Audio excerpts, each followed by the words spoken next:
آپ تمامی حضرات سے یہ گفتگو کرنا چاہوں گا کہ میرے عزیزوں، یہ صرف فلسطین اور اسرائیل کا مسئلہ نہیں ہے، یہ اسلام اور کفر کا مسئلہ ہے، اور پوری دنیا کے لیے اگر وہ حقیقت کی نگاہیں رکھتی ہیں، چاہے وہ کسی بھی قوم سے وابستہ ہو۔ عزیزان گرامی وقت، جن حالات میں آج ہم دنیا بھر میں قبلہ اول بیت المقدس کے معاملے کو لے کر ایک عجیب ماحول پیدا ہو چکا ہے، دنیا دو دھڑوں میں تبدیل ہے۔ آج بیت المقدس جس زمین پر آباد ہے، حضور پاک صلی اللہ علیہ وسلم کے فرمان عالی شان کا مفہوم ہے سید البقاع، یعنی زمین کا جو سردار علاقہ ہے وہ بیت المقدس کا علاقہ ہے۔ اور آج ہم دیکھ رہے ہیں جو حالات پوری دنیا میں پیدا ہوئے ہیں، اور چاہے وہ یورپ ہو کہ امریکہ ہو، افریقہ ہو کہ رشیا ہو، عرب ممالک ہو کہ ہند ہو، ان سب کو کچھ نہ کچھ کہنے کی آج ضرورت پیش آ رہی ہے۔ کیوں؟ اس لیے کہ وہ ایسا سینٹر ہے، ایسا تقدس ہے وہاں پر جس میں پوری دنیا انوالو ہو ہی جاتی ہے، اور برسوں سے لے کر وہ جنگ کا میدان رہا۔ اور حضور پاک صلی اللہ تعالیٰ علیہ وسلم نے بیت المقدس کے لیے کیا فرمایا؟ صحابہ نے جب اس زمین کے بارے میں پوچھا تو میرے آقا نے فرمایا وہ حشر و نشر کی جگہ ہے، یعنی قیامت کے قریب سارے لوگوں کو ادھر ہی ہانک دیا جائے گا اور قیامت وہیں آنی ہے۔ اور فرماتے ہیں میرے آقا ہو سکے تو تم جا کر اس میں نماز پڑھ لو، اس لیے کہ اس کی ایک نماز دوسری مسجدوں کی 1000 نمازوں سے افضل۔ پھر صحابہ کرام نے پوچھا کہ اگر کوئی جا نہ سکے میرے آقا بیت المقدس اور نماز پڑھنے کی اس کو استطاعت نہ ہو وہاں جا کر، تو کیا کرے؟ حضور اکرم صلی اللہ علیہ وسلم نے فرمایا کم از کم تیل کا ہدیہ تو بھیج دے تاکہ وہاں چراغ جلانے کے کام آئے۔ یہ حدیث پاک میں ابن ماجہ کی حدیث ہے۔ نبی کریم صلی اللہ تعالیٰ علیہ وسلم کے اس فرمان علی شان کے مطابق میں آج آپ تمامی حضرات سے یہ گفتگو کرنا چاہوں گا کہ میرے عزیزوں، یہ صرف فلسطین اور اسرائیل کا مسئلہ نہیں ہے، یہ اسلام اور کفر کا مسئلہ ہے، اور پوری دنیا کے لیے اگر وہ حقیقت کی نگاہیں رکھتی ہیں، چاہے وہ کسی بھی قوم سے وابستہ ہو، چاہے وہ کوئی بھی دین اور دھرم سے تعلق رکھتے ہو، میں ان سے کہتا ہوں اگر عینک تمہارے اوپر جھوٹ کی نہیں پڑی ہے تو آنکھیں کھول کر دیکھ لو ظلم اور بربریت کس جگہ ہے اور حق کے لیے لڑنے والے کون ہیں۔ یہ ہر ایک منصف مزاج آدمی بھی آج پہچان سکتا ہے کہ کون نہتہ مارا جا رہا ہے اور کون سپر پاور طاقت پر کھڑے ہو کر اپنے مظلوم ہونے کا دعویٰ کر رہا ہے۔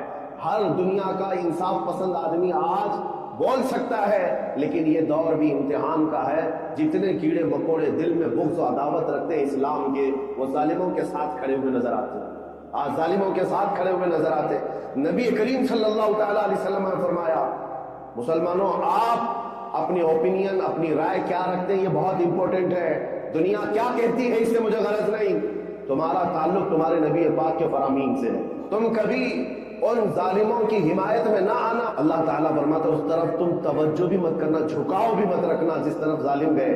حضور پاک میرے آقا فرماتے ہیں قیامت تک میری امت میں ایک جماعت ایسی ہوگی جو دمشق کے دروازوں پر اور بیت المقدس کے دروازوں کے اطراف میں حق کے لیے کھڑی رہے گی قیامت آنے تک۔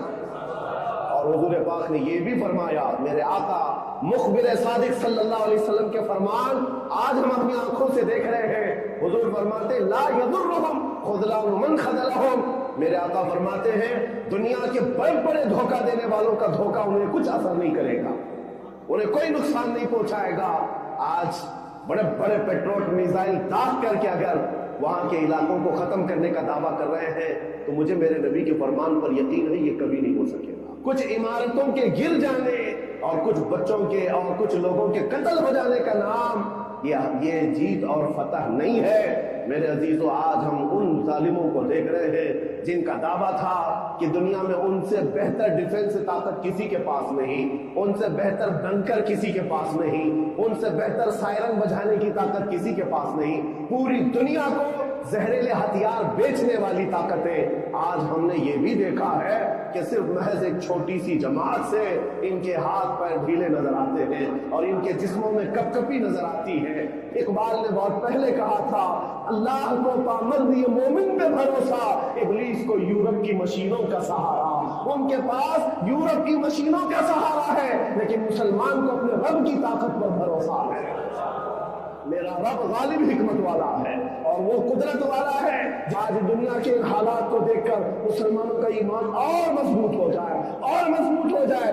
آپ یہ سوچتے ہوں گے ہمیں کیا کرنا چاہیے, ہم یہاں بیٹھ کر کیا کریں. میں تو اس بات کو کہوں گا آپ واٹس ایپ جہاد میں مصروف نہ رہیں, ادھر کی ادھر چیزیں شیئر کرتے ہوئے گھر میں بیٹھ کر کے رات بھر اپنی مرغن غذاؤں میں اور بستروں پر سوتے رہ. نہیں, اگر تمہارا دل روتا ہے کسی ایک بچے کی آہ پر تم پہنچ تو نہیں سکتے, لیکن کسی غریب کی ایک درد پر تمہارا دل روتا ہے, اللہ کی بارگاہ میں وہ بھی لکھا جاتا ہے, وہ بھی لکھا جاتا ہے, تم کو ان کے شریکوں میں شمار کیا جاتا.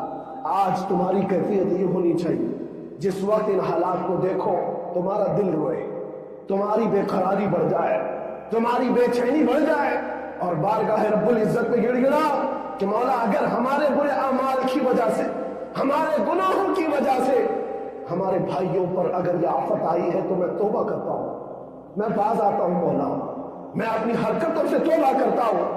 آج تمہیں پتا ہے یہ آج کا حادثہ نہیں, اس دنیا کو میں جتنا کوسوں کم ہے جو دوغلی پالیسی رکھتے ہیں, جو ڈبل سٹینڈ رکھتے ہیں, ان کو جتنا بولوں کم ہے. میں ڈرتا نہیں ہوں اس بات پر, لیکن آج دل بھرا ہوا ہے ان مظلوموں کی آواز کو سن سن کر, جن کے گھروں پر رات بھر بمباری ہوتی, جن کے شہر کا پورا بادل پٹاخوں سے نہیں میزائلوں سے روشن دکھتا.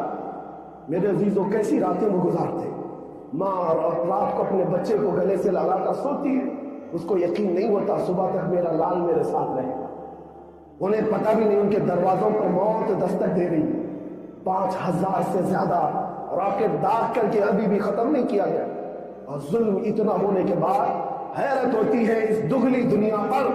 میڈیا میں بار بار یہ کہا جاتا ہے ان آتنکیوں کا خاتمہ کیا جا رہا ہے, آتنکوادیوں کو نیست و نابود کیا جا رہا ہے, جن کی زمین پر 70 سال سے قبضہ کر کے بیٹھا ہے. دنیا اس پر کچھ نہیں بولنا چاہتی.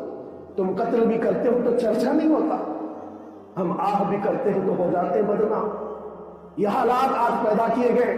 میں آپ حضرات کو یہ بات کہنا چاہوں گا, یہ ایمان کے مضبوط کرنے کا وقت آ چکا ہے. میرے آقا کے فرمان پر یقین کرو, اللہ کی مدد آتی ہے اور آ کر رہے گی انشاءاللہ. اور یہ حالات آپ دیکھ رہے ہیں. میں ایک بات اور بتا کر اپنی گفتگو کو سمیٹتا ہوں. کثرت سے ان کے لیے دعائیں کرو, کثرت سے دعائیں کرو, اور اپنی غلط عادتوں سے باز آ کر اللہ کی بارگاہ میں مانگو. ظاہر سی بات ہے حرام کھاتے ہو اور کسی کے لیے دعا کرتے ہو, کہاں دعائیں جائیں گی.